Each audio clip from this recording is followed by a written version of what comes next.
어, 전 얼마 남지 않은 것 같은데, 점점 미국에서도 선거 부정에 대한 부분들을 조금씩 한 걸음씩 그분을 파헤치기 위해서 좀 다가오는 것 같아요. 조금만 더 힘냈으면 좋겠고, 손현보 목사님이 트럼프를 만났을 때에도 사실은 이씨 아저씨 뭐라 그러죠, 그거를? 은어로 뭐라 그러죠? 초코 준다고 그러나요? 뭐 하는 거예요? 준다고 하나요? 네. 참 불쌍하죠. 사실은 정상적인 인격을 갖고 있다면 지구명에 들어가야 될 상황들이에요, 사실은. 비정상적인 인격을 갖고 있으니까. 사실 그렇거든요. 어느 분이 설교를 거짓 선자를 분별하라라고 설교를 하셨대요. 어느 분 되게 그것 때문에 속상해 하신 거예요. 그래서 뭘 속상해 하냐. 설교하시는 분이 거짓 선자일 수도 있으니까 본인이 분별하라고 하나님 주신 음성으로 들으면 되는 거지. 그러니까 우리가 어떤 거 할 때에도 조심스러운 게 뭐냐면 결국 내가 하는 얘기가 결국은 사람들은 다른 사람을 분별하지 않고 그 사람을 분별할 수 있는 거예요. 국무회의에서 동네 아저씨처럼 구멍가게 아저씨처럼 감나라 대추나라 모든 것을 알고 있는 것처럼 얘기하고 있잖아요. 그러면 그럴수록 국민들은 대통령을 분별하는 거죠. 그걸 알아야 되는데 그걸 잘 모르고 있어요. 그래서 우리 기도를 해 주셔야 되는데 부정선거 첫 결단도 방한했다고 얘기합니다. 주일날 얘기했어야 되는데 우리 국민의힘 안에서도 N추 떠나서요. 사실은 뒤집어져 싹 다 물갈이 될 수 있도록 해야 돼요. 안철수 의원이 자기가 살려고 누구지 한동훈에 대한 그다음에 그 떨거지들에 대해서 강력하게 얘기하더라고요. 그래야 본인이 사니까. 그렇죠. 그것처럼 국민의힘 안에서도 이번 정치가 다 바뀌어서 법들도 다시 다 되돌아갈 수 있도록 해야 됩니다. 그리고 오늘인가요? 어젠가요? 선거 소총을 했는데도 서울시에서 다 기각을 했었잖아요. 그럴 수밖에 없어요. 자기 목숨이 달려 있으니까. 선거 문제가 빨리 특검이 돼서 드러나게 해달라고. 선관위 지금 내부에서는 지금 자꾸 양심에 좀 가책 있는 사람들이 조금씩 흘리는 것 같아요. 그 내부 문건들을 보면. 그래서 윤 대통령이 메시지를 줬는데 좀 그것도 감사한 심오한 메시지예요. 제가 캡처를 해놨는데 10편 37편을 얘기하더라고요. 땅을 차지하려도 요것만 한데 잠시 후에는 악인이 없어지리니 내가 그것을 자세히 살필지라도 악인이 없을 거다. 이 말씀을 이렇게 올렸더라고요. 요즘에 막 태극기 거꾸로 다는 거 있잖아요. 한번 보여줄까요? 태극 거꾸로 다는 거. 이거 한번 보여줄래요? 영상으로. 그러니까 얘네들 완전히 간첩이에요. 한번 보냈어요. 인천에도 이번에 거꾸로 달아놓고 김민석, 박찬대 이게 김일성이 옛날에 투표하는 장면이에요. 근데 태극기 봐봐요. 어떻게 됐어요? 거꾸로 있죠? 예. 김일성이 1949년도 투표 당시의 태극기예요. 김일성이. 얘는 이게 정말 노골적으로 이제 하고 있어요. 이제 확실하게 사실은 뒷배들도 너 누구 표냐라고 확실하게 계속 요구하는 것 같아요. 왜 진짜 싸우고 있는 거란 얘기죠. 지속적으로. 그러니까 자기들이 살려고 계속 이 짓을 하고 있는 거예요. 어쨌든 진리가 이기니까 조금만 더 인내해 주시고 이 대한민국이 일단은 정치적이든 경제적이든 사실 정치적인 게 안정이 되면 급속하게 우리나라가 경제가 좋아질 거예요. 그럴 수밖에 없어요, 구조가. 그러고 난 다음에 그때 우리는 더욱더 조심해야 되고 그 이후에 아 일단 7년 대환란이라고 하는 부분들을 들어갈 수 있는 그 시기는 정확하게 다 알 수 없지만 어쨌든 이해는 2030인데 이게 오차가 있을 수 있잖아요. 종교통합 캐톨릭에서 얘기한 게 2033년에 대한 얘기하고 있기 때문에 그때까지 열어놓는다 할지라도 그때부터는 신앙을 정말 잘 지켜야 되는 그런 상황이 굉장히 벌어집니다. 그래서 굉장히 중요한 시점에 우리가 살고 있다. 중요한 시점에 살고 있다. 그래서 저와 여러분이 부르신 대로 잘 준비됐으면 좋겠어요. 뭐 우리가 오버할 이유도 없고 하나님이 저와 여러분 부르신 대로 그 준비되는 그런 교회 정말 됐으면 좋겠습니다. 우리 이 나라 민족을 위해서 한번 기도하고 그다음에 간단하게 오늘은 기도할게요. 다른 거 아니에요. 부정선거 일단 드러나서 대선 총선까지 다 같이 해야 돼요. 하나님 그렇게 하게 해달라고 기도해야 됩니다. 대선, 총선.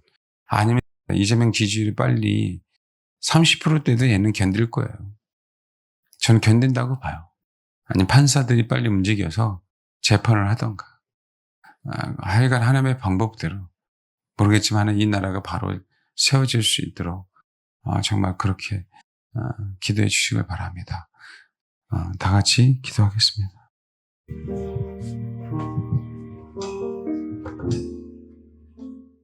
올림픽 공원은 저희가 헌금이 너무 감사한데 사실 진짜 적은 돈 아닙니다. 근데 자꾸 홀수로 들어와요. 짝수로 들어와야 하던가 안 하던가 할 텐데 제로가 되면 안 할 거 아니에요. 200만이 되면 본격적으로 하고. 근데 홀수예요. 그거 어떡합니까? 근데 정말 그 힘든 어려운 상황 속에서 헌금해 주신 분들도 거의 대부분 다 무명으로 해 주셔갖고요. 누군지 모르겠어요. 너무 감사한 분들이고 그래서 제가 그렇게 하는 한 그분의 그 한 영혼의 나라를 위한 그 마음 때문에 저희가 특별하지 않으면 계속 하려고 합니다. 헌금이 들어오는 한. 그렇지 않으면 저희가 아버지 뜻이 요까지다라고 생각하고 안 하려고 해요. 그래서 어쨌든 홀수가 됐다 할지라도 이번 주하고 23일까지는 확보가 됐고 혹시 헌금이 들어오면 30일 날은 안 하고 9월 6일 날 할 거예요. 그까지는 아직 헌금이 들어오진 않았어요. 안 거예요. 30일 날은 저희가 행사가 있잖아요. 너무나도 애쓰셨고 서로 정말 한 덩어리가 되는 게 너무나 소중하기 때문에 그렇게 이렇게 하도록 하겠습니다. 그래서 힘들지만 사실 저희가 앰프나 스피커 빌리는 거 이러다가 사는 돈 나가는 것 같아요. 제가 살려다가 안 샀거든요. 그런데 빌리는 값이 사는 가격이 될 것 같아요. 하도 빌리니까 하나 뭐 파워를 더 줬는지 줘갖고 선풍기를 킨 거예요. 아이 참 이런 줄은 몰랐는데 어쨌든 아까 그거 기도해 주시고 또 이 정부가 이제는 해외 선교하는 선교 비용에도 이젠 증여세를 물겠다고. 그러니까 정말 참 이게 우리 한국교회가 정신 차려야 됩니다. 근데 여러분 또 한 가지 좌파 선교사 정신 차려야 돼요. 이제는 여러분 좌파들은 그러면 안 보냅니다. 그럼에도 불구하고 정말 진리에 목마른 거의 대부분 우파 성향의 성도들은 증여세를 물고도 보낼 텐데 좌파들은 안 보냅니다. 자, 선교사님들도 이제 왜요? 2030이 확 돌아섰잖아요. 제발 선교사들도 성경을 제대로 보고 돌아서야 돼요. 정말 혹시 주변에 그런 아는 선교사들이 있다면 제발 돌아서라. 해야 됩니다. 제가 갔는데 에서 언어를 그렇게 잘하는 선교사님인데 극주 아래. 어떡합니까? 아들이 그 유명한 방송의 피드라고 하나.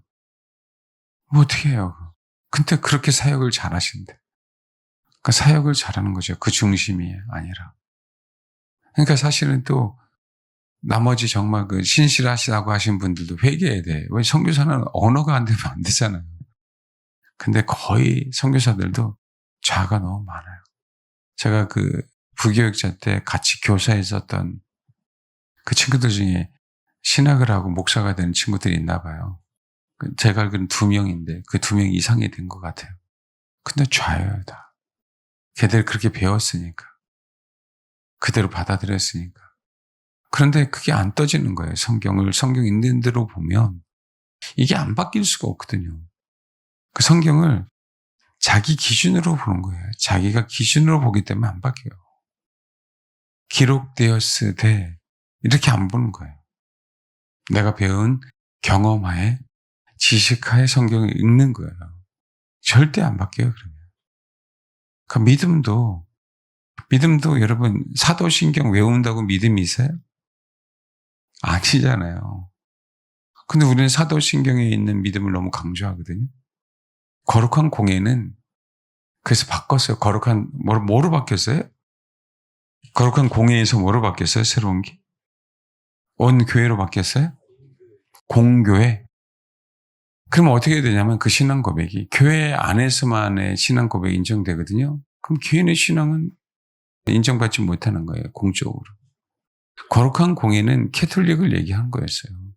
그래서 하면 안 되는 거고. 맞아요. 그 신앙이 하나님, 예수님, 성령님에 대한 얘기를 하는 거니까 맞아요. 근데 캐톨릭의 가장 문제점이 뭐예요? 그들은 입술로만 고백하는 거잖아요. 그들의 신앙이. 껍데기만 있잖아요. 행위를 한다 하더라도. 그 옛날에 여러분 캐톨릭이라고 다 옛날 캐톨릭 시대에 정말 신실하게 믿는 자들도 있었습니다. 그 세계에도 암흑기라 하더라도 어차피 캐톨릭화 된다 하든 예수가 중심으로 돌아간다 하더라도 신앙인은 살아있는 거 아닙니까? 어차피 루터도 살아있는 거 아니에요? 깨어있는 영혼들이 있는 것처럼. 근데 그때 깨어있는 사람들은요, 심장 기도를 했어요. 그 심장 기도 왜 그러냐면 라틴어로 믿음이 크레도인데 이 크레는이라고 앞에 있는 이 단어는요, 심장이에요. 돈은 드리는 거예요. 지금 믿음이라고 얘기할 땐 내 심장을 드리는 거예요. 내 목숨을 드리는 게 믿음이었어요. 그러니까 로마 시대는 너무 정확하게 아는 거예요. 그들이 내 목숨을 내놓아야만 예수를 믿을 수 있거든요. 그게 유지가 된 거라고. 그러니까 언어에도 그렇게 그 의미가 내포되어 있는 거라고. 그때 당시에도 신실하신 사람들은 그래서 그 캐톨릭 안에서 영성을 추구한다고 하는, 그래도 모르겠어요. 그들이 신실한지 아닌지 했던 사람들이 그 심장 기도를 한 거예요. 그 심장 기도를 할 때 참목자 상인가라고 하는 책 보면 항상 늘 심장 기도만 해요. 심장을 생각하고 주 예수의 나를 불쌍히 여겨주세요. 이 기도만 해요. 그러니까 심장을 드리는 마음도 영혼의 자수가 심장에 있다라고도 생각하고, 어쨌든 그게 내용이 옳다 그르다 그걸 떠나서 신앙의 자세에 대한 얘기죠. 신앙의 자세. 믿음은 내 심장, 내 목숨을 바치는 게 믿음이라는 거죠. 그래서 피스토스는 믿는다, 신뢰한다라는 그 의미보다도 충성이 더 가까운 거예요. 충성은 뭐예요? 전쟁터에서 내 목숨을 바치는 걸 얘기하는 거죠. 그게 믿음인데 그게 뭐 다 없어요. 그러니까 믿음이 안 생기죠. 왜? 자기가 들어왔던, 그냥 자기가 입술로 고백해왔던 그 고백으로 성경을 읽으니까 믿음은 더 이상 안 생기는 거예요. 자기가 신학적인 그 지식으로 성경을 읽으니까. 우리에게 기록되었을 때 이 순수하게 하나님의 말씀이 기록되었을 때 이 말씀이 내 안에 안 들어오는 거예요. 내 지적인 것들이 자꾸 방해하는 거예요. 여러분, 신학이 굉장히 방해해요. 왜냐하면 신학에서는 은사를 터부시해버리면 은사 증단론 뭐 이런 거에서 그게 확 들어버렸어요. 그렇죠? 그럼 어떻게 될까요? 이 시대에 은사는 없어. 그러면 어떻게 되냐면 은사만 없는 게 아니라 이 하나님의 말씀이 실제로 그 마음가짐으로 읽기 때문에 100% 들어올까요? 안 들어올까요? 이게 안 들어오는 거예요.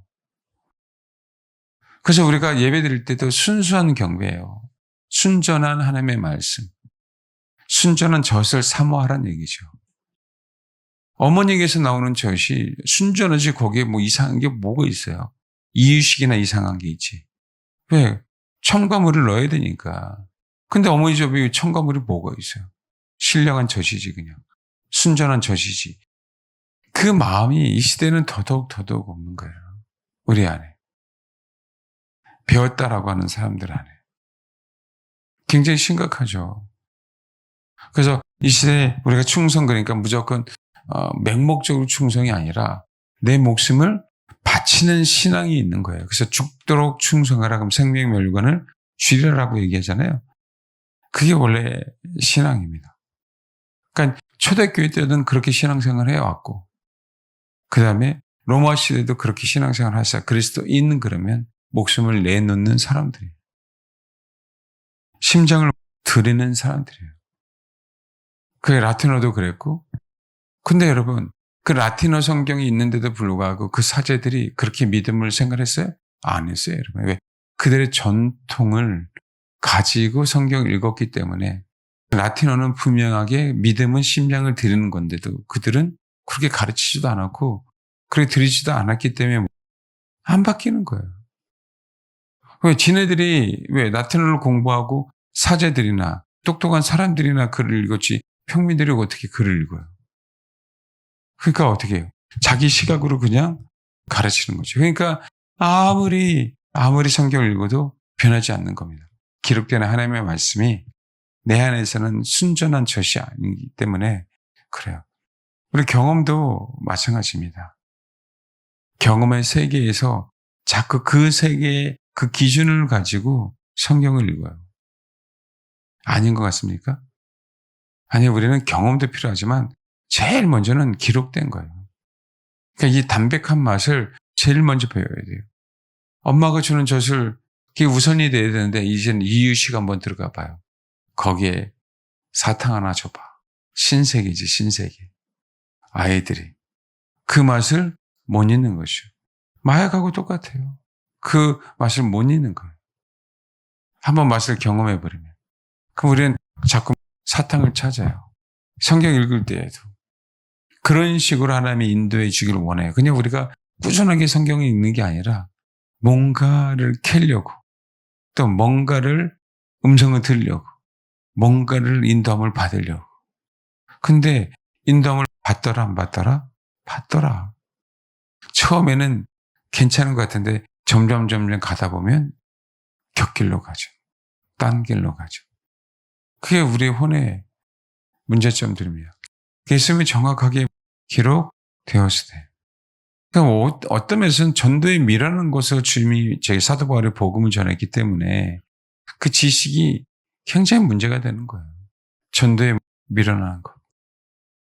세상으로서는 이성적으로 이해가 안 가죠.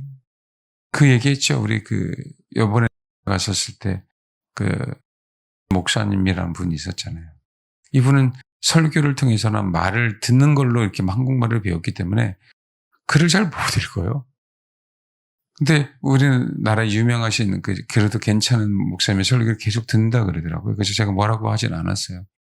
그분 좋으신 분이니까. 그래갖고 계속 그걸로 한국말을 배우는 거예요. 근데 글을 못 읽어. 쓸 줄도 몰라. 근데 알잖아. 쓰고 못 읽는다고 통역을 못 하는 게 아니잖아. 통역 다 하잖아. 근데 봐봐요. 쓰고 읽 줄 아는데 통역 못 하잖아요, 사람들. 그런 사람 많잖아. 문법에 치우쳐 있어서. 그래서 글을 읽다 보면 문법만 생각하는 거지. 똑같아요, 우리들이. 순전한 게 중요한 거예요. 우리 마음은. 그냥 다 내려놓는 게 중요한 거예요. 그냥 없는 거 취급하는 게 좋은 거라고. 그냥 기록된 말씀이면 아멘. 뜯어보지 말고. 글쎄, 쪼개지 말고. 그래서 성경 공부가 자꾸 그런 식으로 우리가 설교를 듣다 보면은 우리 성경도 그렇게 보게 돼요. 의미를. 그냥 생명 말씀이니까 우리가 여러분 꼭 음식을 먹을 때 맛있게만 먹습니까? 그러면요, 암 걸리기 아주 좋습니다. 아까 제가 우리 가족톡에다 올려놨어요. 12살인데 중국인데 12살짜리가 암 걸렸어요. 대장암. 12살인데. 급속하게 꼬맹이니까 퍼져가는 거예요. 얘는 처음부터 태어날 때부터 지금까지 인스턴트 식품만 내일이 먹어도. 그랬더니 우리 양이, 우리 회사에 컵라면, 과자들, 그런 것들 요즘에 회사에서 그런 거 많이 진열해 놓고 먹으라고 하잖아요. 그거 바로 생겼는데 그러더라고요. 여러분 그래요. 그래서 나중에 우리도 모르는 사이에 버림을 받습니다. 계시록에 보면 여러분 단지파가 없잖아요. 14명 4,000명 중에 단지파가 없잖아요. 그렇죠. 빠졌어요. 게다가 또 하나 지파가 빠졌어요. 어느 지파 빠졌는지 아세요 혹시? 단지파가 빠진 거는 많이 알아요. 근데 지파 또 하나가 빠졌어요.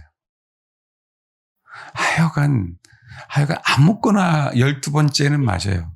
아무거나 하더라도. 뭐가 빠졌어요? 여러분 에브라임 지파가 빠지고요. 에브라임 지파 때문에 요셉을 대체해냈어요. 구약에 보면 에브라임은 못된 지파예요. 네, 그 교만함이. 어쨌든요. 그 대신 요셉 안에 들어가 있겠죠. 아니 므낫세는 정확하게 있어요. 그것을 요셉으로 대체했습니다. 대체품이 됐잖아요. 그죠? 아예 단은 빠졌고 단은 아예 빠졌고 에브라임 요셉으로 대체해놨고 이런 일이 벌어진다 안 벌어진다? 벌어져요. 마지막에. 포도주 그러면 그리스도의 보혈을 상징해야 되잖아요. 근데 계시록에 보면 그 진노에 포도주로 나와요. 지금 찾아보지 마세요. 있어요. 그냥 읽다 보면 있어. 찾아드릴게요. 계시록 7장이죠. 5절부터 8절까지 읽어보세요. 시작. 예, 레이가 들어왔고 요셉이 들어왔죠.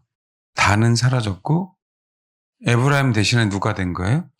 요셉이 된 거예요. 단 대신에 레이가 들어왔어요. 므낫세는 6절에 그대로 있잖아요. 므낫세 지파 중에 1만 2천이에요.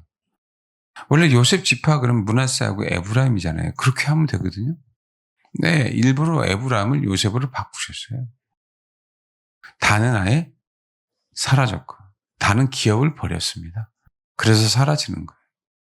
그는 일부러 버렸어요. 자기 목숨 부지하려고. 그 다음에 레이가 들어왔죠. 근데 여기 한번 봐봐요. 이게 뭐가 중요하냐면 7장 1절부터 3절까지 시작.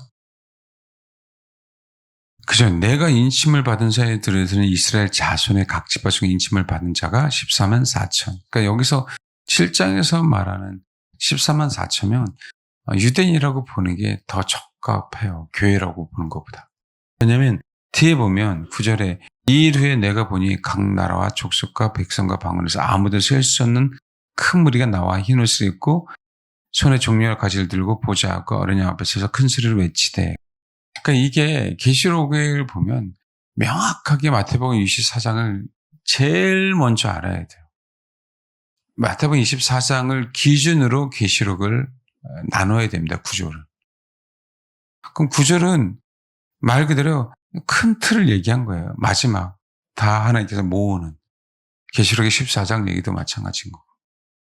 마태복음 24장의 마지막 이 일 후에 하늘에 큰 이를 성신의 징조가 있다 이런 얘기가 나오죠. 큰 환난 후에 그 의미를 얘기하고 있어요. 그 어쨌든 근데 봐라 여기서 핵심이 인침을 못 받은 거예요. 단지파하고 에브라임 지파는 인침을 못 받았어요. 단지파는 아예 싹을 사라졌고요. 에브라임 지파가 요셉 지파로 바뀌었다는 얘기는 에브라임 지파 전체가 인침을 받지 못한 거죠. 그래서 요셉으로 바꾼 겁니다. 그러니까 이 의미를 알아두면 돼요. 게다가 레이가 연합돼서 하나님의 것인데도 불구하고 레이 지파는 14만 4천 무리의 인침을 받은 자 안에 들어와요. 지금 이게 왜 중요하냐면 에스라 봐봐요. 여러분 성경에 보면은 사도 바울의 제자 중 하나가 데마가 있죠. 데마가 세상을 사랑해서 떠나요. 예수님의 12 제자 중에 가룟 유다도 있어요. 떠나죠. 여러분 봐봐요. 베드로는 부인했는데 다시 되돌아왔어요. 제자들도 다 부인했는데 다시 돌아왔어요.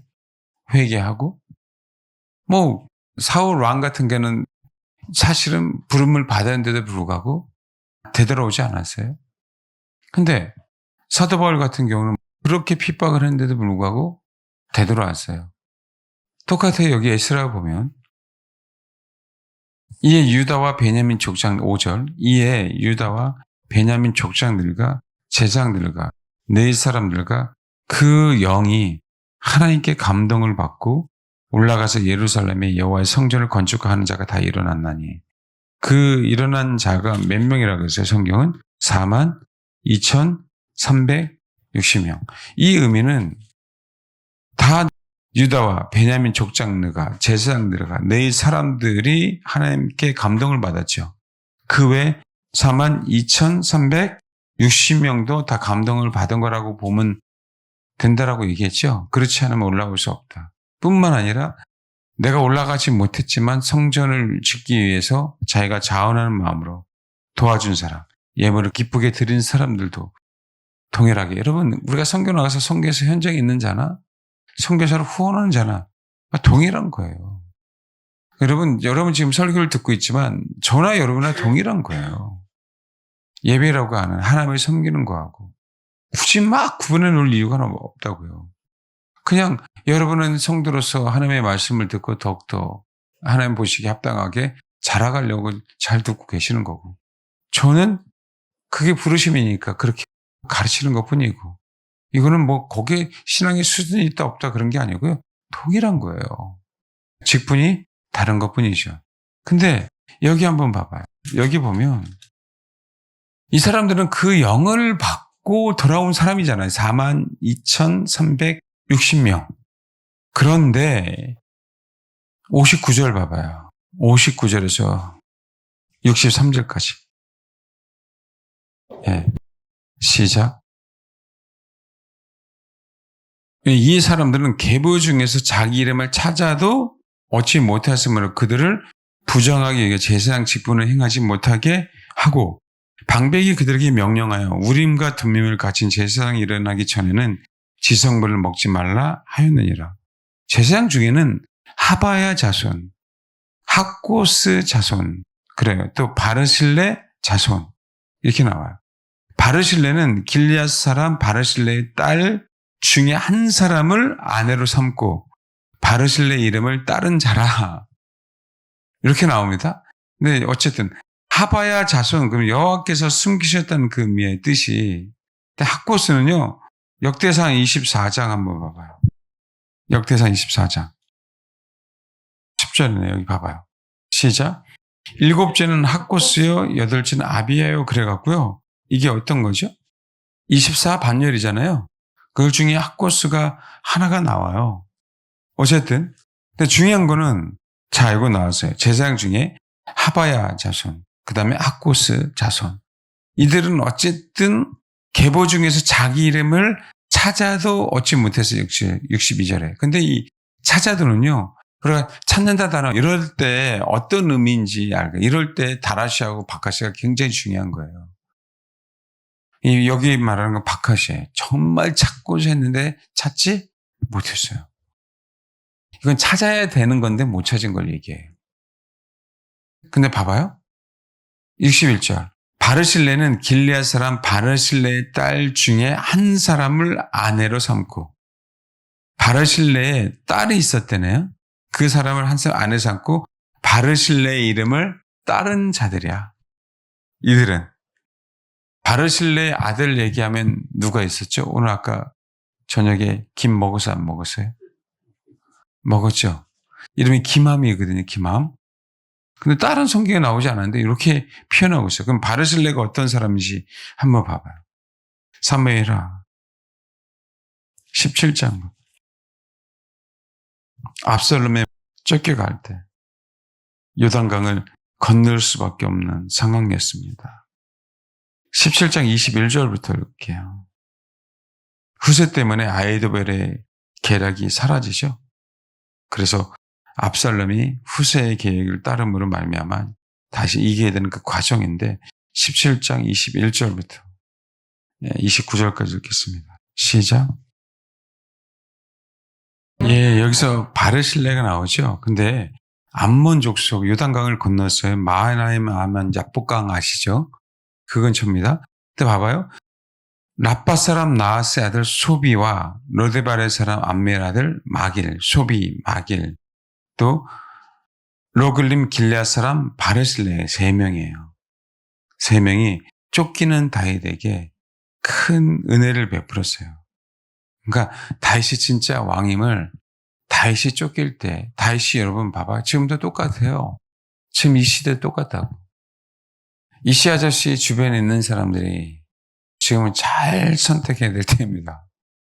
조금씩 멀어지고 있죠. 장성호인가요? 또 마찬가지고 법무장관 정성호예요?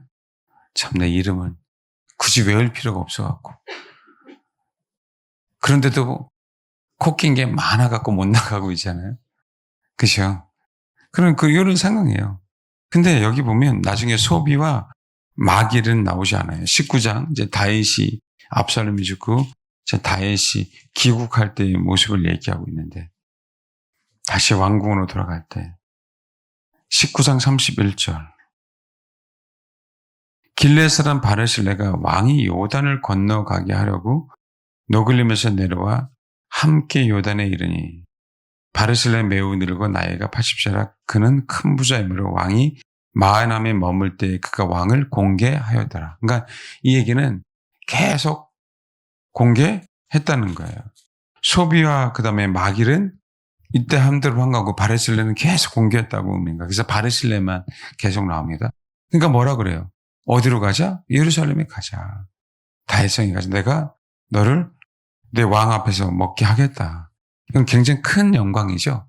근데 나이가 많다고 누굴 보는 것이요? 기맘을 보내요. 근데 여기서 끝나면 아유 그래 바르실레 그러잖아요. 그런데 다윗의 유언장에 바르실레 얘기를 합니다. 이게 위대한 거예요, 여러분. 다윗의 유언장이. 이건 꼭 어떤 거하고 똑같냐면 예수님이 승천하시기 전에 마리아를 만나잖아요. 막달라 마리아를. 하늘에 올라가지도 않았는데 꼭 그게 비교할 수 없지만 그만큼 바르실레가 다윗의 그 나이 먹은 바르실레 그렇게 다윗이 힘들 때 섬겼다는 얘기예요. 그 부로 오히려 교만하지 않고 나발하고 너무나도 다른 거죠. 다윗의 무리가 나발을 지켰는데 불구하고 여전히 자기 자신을 지키기 위해서 사울 왕을 자기는 선택한 것뿐이죠. 나발은. 그러다 죽지 않습니까? 이게 핵심이에요. 그래서 38절에 왕이 대답하되 기맘이 나와 함께 건너가려니 나는 내가 좋아하는 대로 그에게 베풀겠고 또 내가 내게 구하는 것을 다 너를 위하여 시행하리라. 그래서 열왕기상에 보면 열왕기상 보세요. 2장 요압, 바르실레, 시므이. 요압 가만히 두지 말아라. 시므이 가만히 두지 말아라. 다윗에게 하는 행동들 있잖아요. 바르실레에게 뭐라고 얘기해요? 2장 7절 읽겠습니다. 시작. 마땅히 길르앗 바르실레의 아들들에게 은총을 베풀어 그들이 내 상에서 먹는 자 중에 참여하게 하라. 내가 내 형 압살롬의 낯을 피하여 도망할 때에 그들이 내게 나왔느니라. 여러분 이건 다윗의 상만이 아니라 누구에까지요? 아들까지. 아니 솔로몬도 그렇게 해야 돼요. 솔로몬도. 이게 얼마나 큰 영광입니까? 그래서 바르실레의 자녀들은 바르실레 때문에 영원히 왕의 상에서 같이 함께 그 풍부함을 누리는 것을 뭐하고 상징하고 있는 거예요. 그러니까 여러분 봐봐요. 예수님이 고난 당했을 때 그를 배반하지 않는 막달라 마리아. 막달라 마리아만 그 여인들만 배반하지 않았지 나머지 제자들은 다 배반했잖아요. 그 여인들 중에 하나가 막달라 마리아니까 똑같아요. 이 마지막 때 우리는 그리스도 때문에 고난을 당하잖아요. 그 상을 영원토록 주님이 잊지 않는다는 거예요. 우리 인생이. 만약에 여러분 인생이 힘들 때 우리가 인생이 힘들다는 얘기는 그분이 동일하게 그 고통을 당한다라고 생각하세요. 우리는 신앙인이기 때문에. 거기에 불평불만하지 않고, 왜? 하나님이 허락하신 우리의 인생이니까. 그래서 고난당하는 게 우리의 유익인 게 뭐냐면 그 고난을 나의 고난으로 생각하지 않는 거예요. 그 신앙으로 승화시키는 거죠. 그게 믿음이에요. 내가 고난당할 때, 핍박당할 때 내가 내 목숨을 그분에게 드리겠다. 여러분, 우리 주님의 이름 때문에 환난을 우리가 당한다는 거 주님이 아셔요, 몰라요? 아시잖아요. 그렇게 말씀하셨잖아요. 너희들이 내 이름 때문에 핍박을 받는다고. 핍박을 받는 건 그분의 이름 때문에, 그분 때문에 핍박을 받는 거예요. 다윗이 지금 핍박을 받는 거와 똑같고 다윗이 가장 위기에 처한 상황 아닙니까?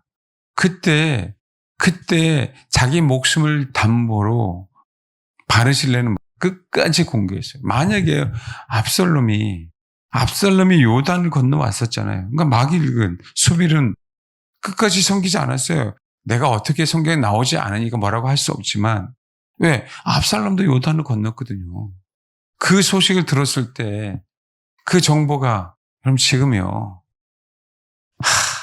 저번에 그 국무회의에서 하나투어 전문 경영인이 와갖고 중국하고 우리나라 여행에 대한 것들을 비교하면서 이 씨가 바르게 얘기하라 그랬잖아요. 바르게 얘기했더니 하나투어 사장에서 잘렸어요. 이 인간이 그렇다니까. 그걸 백성들은 모르는 거야. 당한 사람은. 그러니까 가고 싶지 않은 거지. 그런데 상종을 하고 싶지 않은 거예요. 나 진짜 이 설교 시간에 이 얘기하면 안 되는데 사실 진짜 추잡하고 더럽지 않습니까? 이 인간? 안 그래요? 그 여행 업계를 위해서 그다음에 우리나라를 위해서 제가 봐도요. 바른 얘기하고 있어요. 차별하고 있으니까 중국하고 한국하고 중국인들하고 여행 업계를 내 전문 용어는 알 수는 없지만 남들이 다 그런다 그러더라고요. 누가 대신 X해줬으면 좋겠다고. 본인들이 얘기하는 게 아니라 누가 대신 X해줬으면 좋겠다고. 오죽하면 백성들에게 이 입에서 이 얘기가 나오냐고요. 한두 명을 힘들게 하는 게 아니잖아. 그 선량한. 여러분, 그 전문 경영이 와갖고 하나투어가 엄청난 실적을 올리고 있어요. 어려운 상황 속에서도. 실제로 그랬었단 말이야. 진짜 참. 근데 여러분 봐봐요. 이게 바르실레가 조마조마하지 않을까요? 압살롬이 만약에 다윗을 공개했다는 사실들을 안다면. 게다가 압살롬이 만약에 이긴다라고 한번 생각해 보세요. 소비라고 막일은 그럴 수도 있어요, 여러분. 끝까지 할 수가 없는 상황이 벌어질 수도 있는 거예요. 우리가 믿음을 가지고 아까 크레도 얘기했었잖아요. 심장을 드리는 거잖아요, 하나님 앞에. 그러니까 그 인내로 그걸 드리는 거라고, 인내로. 핍박의 상황이 언제 끝날지 모르잖아요. 아예 바로 그냥 숨겼으면 좋겠는데 아닐 수도 있잖아요. 핍박의 시간이 길어질 수도 있잖아. 그게 바르실레가 한 역할이에요. 그럼에도 불구하고 여전히 압살롬이 요단강을 건너오든 말든 길리앗이니까 요단 동쪽에 있는 거 아닙니까? 그렇죠? 건너오든 말든 그건 중요하지 않는 거야. 나는 누구를 섬기는 거야? 다윗을. 다윗이 그거를 너무나도 정확하게 알았고 이게 엄청난 자기 목숨을 담보로 나를 섬겼다는 걸 알기 때문에 그러니까 우리는 성경은 이렇게 나오지 않지만 왜 다윗이 이렇게 바르실레를 그렇게 강조했을까? 그것도 아들 솔로몬에게 그 정황을 진짜 정치적인 전쟁 상황을 한번 생각해 보시라고. 바르실레는 자기 집안의 모든 것을 걸고 지금 어떻게 될지 모르는 다윗을 섬긴 거예요. 그 왕위가 빼앗길 수도 있잖아. 그 과정을 어떻게 합니까, 여러분? 그 과정인데 과정 속에서는 안개 속이에요, 여러분. 오늘은 압살롬이 이겼다네. 지금 다윗의 장수들이 이겼다네. 이런 소문들이 계속 왔다 갔다 안 할까요? 여러분, 우리가 결론으로 봤지만 왜 다윗이 유언에 그것도 솔로몬에게 그랬을까? 다윗이 가장 어려웠을 때 배반하지 않은 거예요. 압살롬에게 목숨을 내놓는 한이 있더라도 난 다윗을 섬기겠다 이 얘기예요. 그게 진짜 저와 여러분의 마지막 때의 자세예요, 여러분. 이런 위대한 바르실레의 딸 중에 한 사람을 아내로 삼고 성경은. 근데 이들은 계보에 들지 못했다는 거예요. 찾지 못했다는 거예요. 잘 들으세요? 누구의 신앙의 백그라운드를 믿고 아무런 소용이 없다. 오늘 제가 그 얘기하고 싶은 거라고. 내가 하나님의 영에 뭔가 인침을 받은 것처럼 느낀다 할지라도 신앙의 백그라운드를 믿지 말아라. 네가 제사장으로 부르심을 받았으면 분명하게 제사 역할을 할 것뿐인데 성경은 뭐라고요? 다른 사람 하지 마. 바르실레의 딸 중에 한 사람을 아내로 삼고 바르실레의 이름을 따른 자. 성경은요, 그 의미가 없다고 얘기하는 거예요. 내가 족속을 따라도 의미가 없고 제송의 다윗을 따라도 의미가 없고 지금부터 다시는 그리스도를 따라야만 의미가 있음을 얘기하는 거예요. 우리가 얼마든지 우리 이름이 사라질 수 있습니다. 이건 저와 여러분의 우리가 경험을 따를 수도 있어요. 바르실레가 이렇게 위대한 사람이에요. 이 신앙을 본받아서 따른다고 했는데도 불구하고 바르실레예요, 여러분. 이 사람은 사람이라고. 사도 바울을 따른다 할지라도 사도 바울이라고. 사도 바울이 얼마나 위대합니까? 야, 그리스도를 따르려면 나를 따르라. 본받으려면 나를 본받으라 할 정도면 그럼에도 불구하고 사도 바울을 따르면 돼야 안 돼요? 안 되는 거예요. 그리스도처럼. 바르실레의 신앙을 본받아서 이들은 그렇게 그 신앙을 본받아 신앙생활을 해온 사람들이잖아요. 그런데 없을 수 있는 거야. 아니 어떻게 12지파인데 다는 사라지고. 이게 어떤 짝이에요? 에브라함이 요셉의 아들이잖아요. 므낫세하고 에브라함이. 그런데 다는 좋다 쳐, 다는.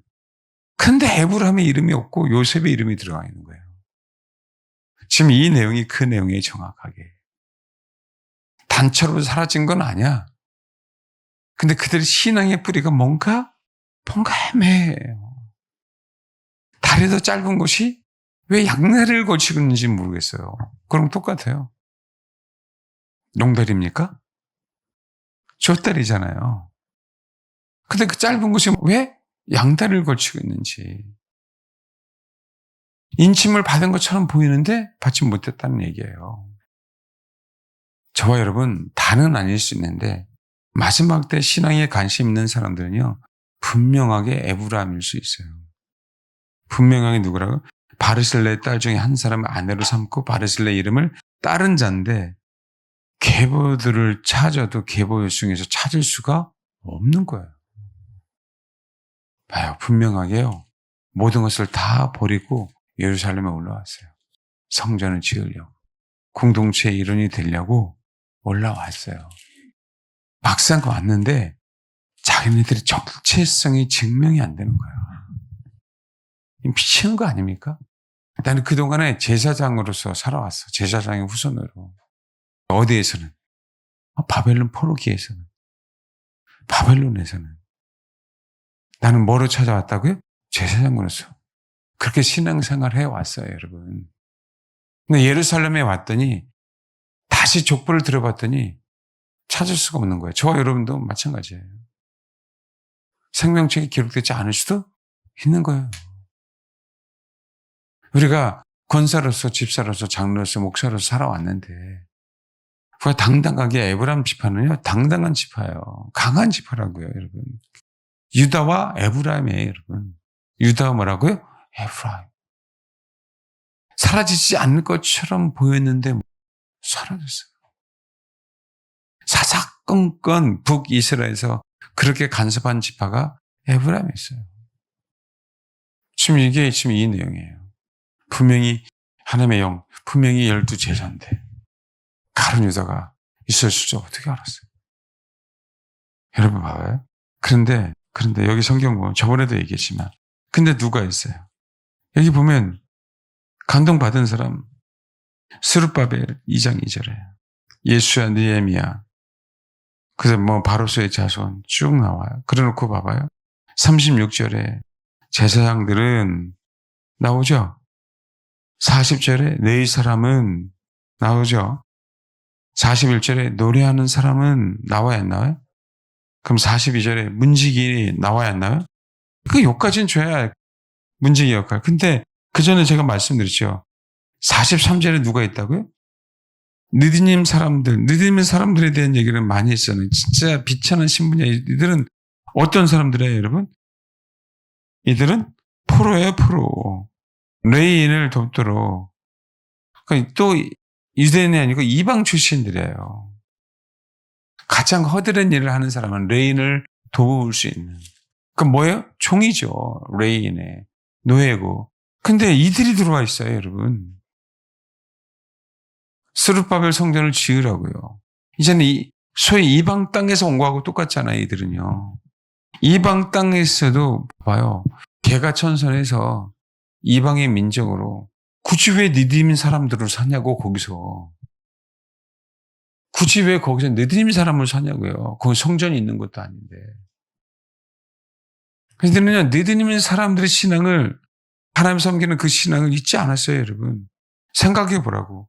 우리가 여기서 여러분 꼭 나라고 하는 사람을 외국에 나가면 세탁하고 싶잖아. 내가 일확천금이 생겼어. 근데 여기서는 호로 자식이야. 소위 그죠.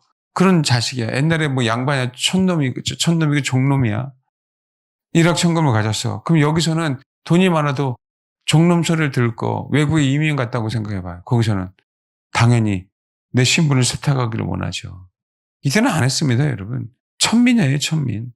여러분, 여기 55절도 봐봐요. 55절. 누구예요? 예, 이들도 솔로몬의 노예들이에요, 여러분. 솔로몬의 신하의 자손이라고 얘기할 땐 노예예요, 노예. 솔로몬을 따로 섬기는. 일부러 안 찾아보겠습니다. 안 찾아봐도 되겠죠? 이 사람들이에요. 근데 봐봐요. 느디민 사람들은 해놓고요. 43절부터 54절까지 있어요. 43절부터요. 50 몇 절이요? 4절까지요. 하나씩 다 이름 기록하고 있어요, 여러분.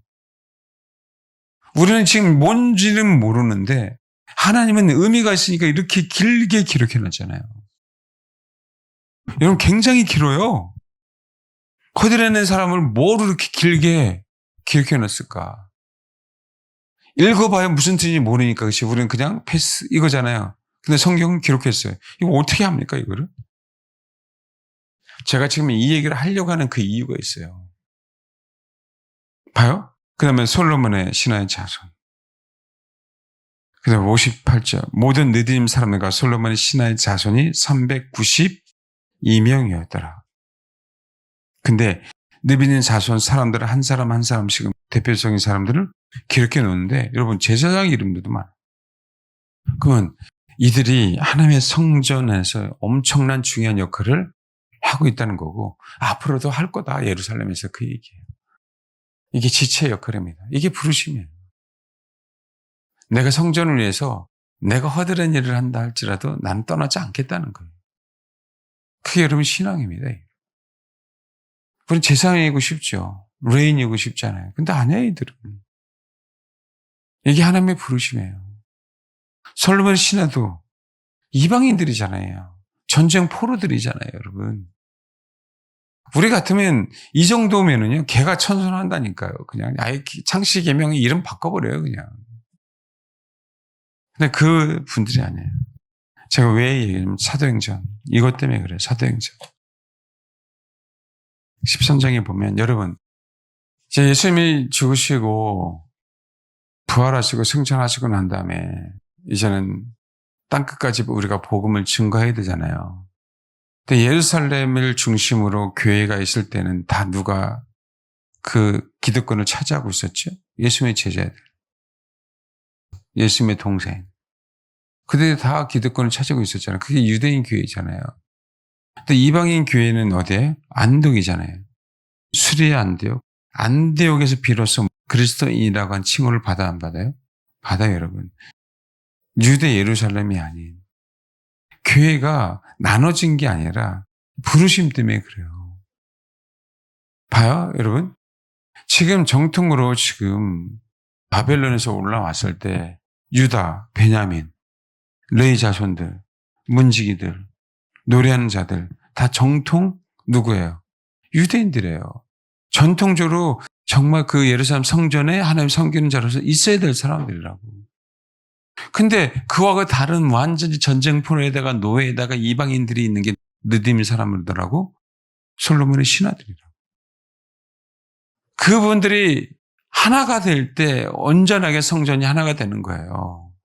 성전은 지어질 때도 마찬가지고 바벨론 포로기에 있었을 때도 마찬가지고. 근데 이들이 다 같이 동일하게 성전을 짓기 위해서 올라왔어요. 그럼 봐봐요. 지금 12제자라고 하는 사람이 있었어요. 복음은 선포되어야 되잖아요. 근데 여기 보니까 봐봐요. 최초로 그리스인이라고 하는 그 안디옥 교회에서 13장 1절 시작. 안디옥 교회에 선지자들과 교사들이 있으니 곧 바나바와 니게르라 하는 시므온과 구레네 사람 루기오와 분봉왕 헤롯의 젖동생 마나엔과 및 사울이라. 예, 여기 봐봐요. 안디옥 교회에 선지자들과 교사들이 있어요. 잘 봐요. 바나바는 누구예요? 전통 레인이에요, 여러분. 바나바는. 느게르라 하는 시몬, 느게르는 검다란 뜻이거든요. 그럼 어디서 왔다는 얘기예요? 아프리카에서 왔다는 얘기예요. 그 다음에 구레네 사람 루기오, 구레네가 어디예요? 아프리카? 리비아예요, 지금 따지면. 구레네 사람 누가라고? 시몬이 아니라 누구요? 루기오예요, 루기오. 그 다음에 분봉왕 헤롯의 젖동생 마넨. 분봉왕 헤롯의 젖동생 마넨. 분봉왕 헤롯이 예수를 믿었습니까? 아니잖아요. 완전 유대인하고는 상극이에요, 상극. 이들은 다 에돔 사람이니까. 그 다음에 그때 당시에 기득권 세력이잖아요, 헤롯왕. 백성들을 힘들게 하는. 예수를 죽이려고 하는. 이 가문이. 그 다음에 또 누가 있어요? 및 사울인데 얼마나 많은 그리스도인들을 핍박했냐고. 이 사람들이 안디옥 교회의 중심이에요, 여러분. 합쳐질 수 없는 사람들이 중심이라고. 이들과 예루살렘 교회가 하나가 되는 거예요. 마지막 때는. 아까 얘기했잖아요. 14만 4천 명과 이루의 큰 무리들 큰 난란에서 나오죠. 흰 옷을 입고. 그 합쳐지는 걸 얘기하는 거라고. 이스라엘 성전을 짓는데 유대인들이 있었고 그러면 전쟁 노예이고 이방인 느디님 사람과 솔로몬의 신하들이 있었듯이 예수님의 12제자들이 예루살렘을 차지하고 있는 예루살렘 교회뿐만 아니라 정말 그리스도인이라고 처음 들었던 수리아 안디옥. 그 안디옥 교회에서는 누구만 있어요? 완전히 유대교, 완전히 기독교하고 뭔가 어울릴 것 같지 않은 사람들이 모여서 최초로 여기서 이방인들을 위해서 선교를 할 수 있는 전초 기지가 돼요. 그럼 생각해 봐봐요. 똑같아요. 이렇게 하면서 복음이 증거함으로 말하면 기독교가 든든히 서가는 거 아닙니까? 그러니까 교회는 이거예요, 여러분. 교회는요, 나 잘났다 해서 내가 여태까지 신앙생활 제사장 후손처럼 신앙생활을 했는데 그 우리의 신앙이 껍데기인 사람들도 있어요. 교회 안에. 아예 단지파, 교회 안에 단지파 같은 성향의 사람들은요, 아예 구원조차도 못 받는 사람들의 그 영혼들은 인침하고는 아예 거리가 멀고요. 근데 뭔가 종교적으로 열심히 하려고 하는데도 불구하고 나도 모르는 사이에 에브라임이 요셉으로 바뀌어버리는 거예요. 그 기업이. 근데 오히려 천덕꾸러기 이방인 같은 존재들, 레디님 사람들, 솔로몬의 신하들, 그 전쟁 포로들, 솔로몬에서 허드렛 일을 하는 사람들, 성전에서 허드렛 일을 하는 사람들은요, 오히려 성전을 짓는 당당한 멤버예요, 이들은. 하나님의 영의 마음에 감동을 받는. 근데 여기도 마찬가지예요. 여긴 전통 레인뿐만 아니라 아프리카 사람, 리비아 사람, 그 다음에 말도 안 되는 분봉한 헤롯의 젖동생 마하는 섞일 수 없는 사람이죠. 그러니까 사도 바울이 로마서 16장에 동역자에 대한 얘기를 할 때 로마서 16장 제가 이게 너무 중요하다고 얘기했었잖아요. 16장에 동역자라고 얘기했대. 별의별 인간들이 다 있잖아요. 이걸 내가 더 사실 연구할 수 있으면 나는 이 장이 너무 소중하다고 봐요. 별의별 인간들이 다 있다니까. 우상, 신전에서 일한 노예. 근데 이들이 다 동역자예요. 여러분 똑같아요. 여러분 교회 안에서도 은사가 있는 자가 있고 인사가 없는 자도 있어. 잘난 자도 있고 좀 못난 자도 있어요. 그러니까 성전은 이들이 연합을 해야 성전은 쥐어져 가는 거라고. 근데 교회 안에 잘남이 너무 많잖아요. 정말 우리 교회는 이 부분들에서 정말 철저하게 우리는 깨달아야 돼요. 여러분 생각해봐요. 주님은 느디민 사람들이 있지 않았고 느디민 사람들도 그분을 잊지 않았다니까요. 자기는 성전에서 허든 일 하고 싶은 거야. 허드렛 일. 이건 바르실레 얘기하고 똑같아요, 여러분. 그렇지만 바르실레를 추종한다고 해서 계보에 드는 건 아닌 것뿐이지. 다는 버림을 당했어요. 에브라함은 이름이 바뀌었습니다. 느디님은 이름도 바뀌지 않았어요. 솔로몬의 신하들도 이름이 바뀌지 않았어요. 여전히 나는 하나님의 성전에서 느디님인 사람으로 솔로몬의 신하로 헛된 일을 하는 일이 있더라도 나는 이 공동체의 하나의 지체야. 이 공동체의 보석이야. 라고 하고 있는 거예요. 이 얼마든지 우리 바뀔 수 있습니다. 그래서 여러분 너무 화려할 이유도 없고 초라하다고 실망할 이유도 하나도 없어요. 그냥 그 부르심대로. 그냥 그렇게. 신앙생활 하는 게 저 여러분이 가장 위대해요. 우리는 성전 안에서 보석이 되면 되는 것이 성전을 지어가는데 쓰임받는 자가 되면 되는 것이 제자면 뭐예요? 카른 유다가 될 수도 있잖아요. 그 제자들도 다 예수를 부인했잖아. 근데 지금 안디옥교에 있는 선지자들과 교사들은요. 어떤 면에서는 이들이 하나가 될 수 없는 존재들이에요. 근데 그 영혼들과 하나가 돼서 이방인들에게 복음을 증거하기 위해서요. 그들은 한 덩어리가 돼서 따로 바나바와 바울을 보내서 복음을 전할 수 있도록 허락했어요, 여러분. 그게 지체 역할인 거예요. 그러니까 봐요. 죄송합니다. 이거예요. 바나바와 바울은 빠질나게 죄송해요, 여러분. 돌아다니다가 왔어. 근데 또 받아줘. 또 돌아다녀야 돼, 복음을 위해서. 그 영혼들을 우리는 서포트하는 게 나는 지체로서의 역할이야. 그 역할이 분명히 있잖아요. 그러면 안디옥교회를 지키는 무리들이 있어요, 없어요? 있어요, 당연히. 이게 지체인 거예요. 이게 하나가 되는. 이름이 떨어져 나가지 않길 소망하고 또 저와 여러분의 이름이 바뀌지 않길 소망합니다. 예. 그게 마지막 때의 교회입니다. 우리 다 올라왔다 할지라도 이 제사장 세 족속들은 아무리 찾아도 계보의 이름이 있어요, 없어요? 없어요. 저도 여러분들 나중에 봤더니 생명책에 마요셉 목사인가? 젊은 사람?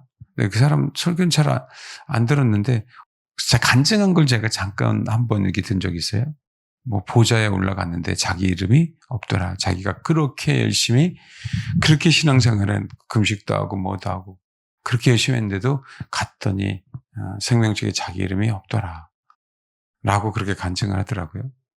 우리는 얼마든지 그럴 수 있어요. 저도. 중요한 거는 느디님 사람들처럼 솔로몬의 신하들처럼 부르심이 그 부르심에 그 위치에서 그 자리에서 누구처럼? 헤롯의 젖동생 마하네, 그 다음에 바나바, 그 다음에 사도 바울, 그 다음에 또 누구라 그랬죠? 구레네 사람 루기오, 그 다음에 니게르라는 시몬. 일단 다 흩어져 있는 상태에서 안디옥교회에 모였는데 이들로 말미암아 이방교회는 더욱더 든든히 서가더라. 꼭 저와 여러분이 또 우리 교회가 정말 이런 교회들이 됐으면 좋겠습니다. 거긴 차별 없어요. 똑같은 보석들입니다. 색깔만 다른. 지금 다르잖아. 아프리카, 그 다음에 유대인. 색깔이 다른 것 뿐이잖아. 똑같은 하나님의 사람이듯이 똑같은 보석들. 옆 사람 봐봐요. 너는 나랑 색깔은 달라도 똑같은 보석이야. 할렐루야. 그게 교회입니다. 우리 에스라 얘기하면서 명심하세요. 단지파. 명심하세요. 에브라임 지파. 하나님의 부르심대로 나는 그 자리에 꼭 하나님의 성전이 되어 있겠습니다. 할렐루야. 기도하겠습니다. 여러분 부르심이 가장 소중해요. 여러분. 그 위치에 있는 것들이 어느 누구를 추정하지 마시고 오직 주님만. 그 참된 주인이 가장 위기에 처했다 할지라도 그 주인을 위해서 우리의 목숨을 바칠 수 있는 게 믿음이다. 그분이 가장 초라한 상황에 있다 할지라도 그분을 섬기는 것이 믿음이다. 주님, 그렇게 내가 지체로서 하나님의 성전인 교회를 세워 가겠습니다. 그 지체로서 든든히 하나님의 거하실 처소가 되기 위해서 함께 지어져 가겠습니다. 그런 바르실레 같은 주님의 사람이 되게 하옵소서. 그런 느드님 사람들과 같은 하나님의 사람들이 되게 하옵소서.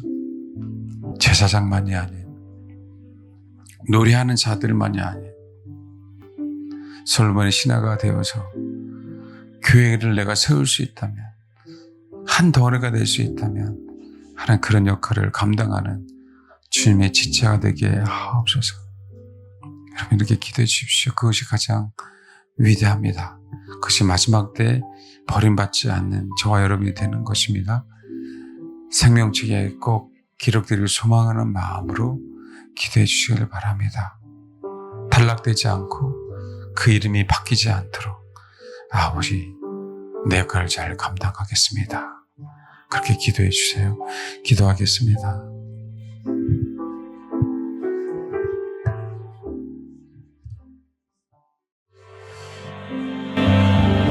기도하겠습니다. 하나님 감사합니다. 창세전에 하나님의 큰 또 깊은 또 위대한 계획대로 우리를 이 땅에서 부르신 아버지 하나님 너무 감사를 드립니다. 하나님, 하나님의 큰 계획을 우리가 이루어 드릴 수 있도록 도와주옵소서. 우리는 분명히 죄인이고 이방인이고 능력 없고 보잘것 없는 피조물임에 불구함에도 우리를 통하여 아버지가 거하시는 그 성전이 되게 하시려고 우리를 부르신 아버지, 또 우리에게 그런 작은 사명을 주신 아버지 하나님 감사를 드립니다. 하나님, 주님을 위하여 주님이 우리 안에, 우리 공동체 안에 거하게 하기 위해서 우리가 이 거룩한 성 예루살렘을 하나님 직분과 상관없이 신앙의 화려함과 초라함에 상관없이 그 부르심대로 지체끼리 연합될 수 있도록 그렇게 쓰임받는, 또 우리도 머리 대신 그리스도와 하나가 되고 붙어있는 그런 지체가 될 수 있도록 주님 그렇게 우리를 사용하여 주시길 소망합니다. 아버지 마지막 때 바르실레처럼 주님의 어떤 고난에 처한다 할지라도 우리의 생명을 다 드리는 그런 충성이 있는 그런 믿음의 사람들이 될 수 있도록 하나님 도와주시고, 오직 주님 때문에 핍박을 받는다고 하신 아버지 하나님, 이 핍박이 주님 때문에 주님을 섬기기 위해서 온 것이오니 어떤 핍박이 와도 주님을 위하여 우리의 목숨을 바치는 그런 바르실레와 같은 하나님의 사람이 될 수 있도록 하나님 도와주옵소서. 영원토록 다윗이 기억했듯이 솔로몬의 상에서 영원토록 바르실레의 후손들이 그 영원을 누렸듯이 우리도 아버지는 영원한 주님의 나라에서 그 영광의 자리에서 영원토록 누리길 소망하오니 하나님 우리를 그렇게 사용하여 주시길 소망합니다. 느드미 있는 사람들 같은 우리를, 솔로몬의 노예 같은 우리들을 불러주신 아버지 감사를 드립니다. 오직 성전을 위해서라면, 주님을 위해서라면, 어떤 초라한 이름으로 불러진다 할지라도 우리는 그렇게 불러지길 소망하고 한 덩어리가 되기를 소망하오니 하나님 우리를 그렇게 사용하여 주옵소서. 감사드립니다. 우리를 그렇게 부르신 아버지, 또 우리가 그렇게 신앙생활을 할 수 있도록 이 마음을 주신 아버지 감사를 드립니다. 감사드리며 예수님의 이름으로 기도합니다. 아멘.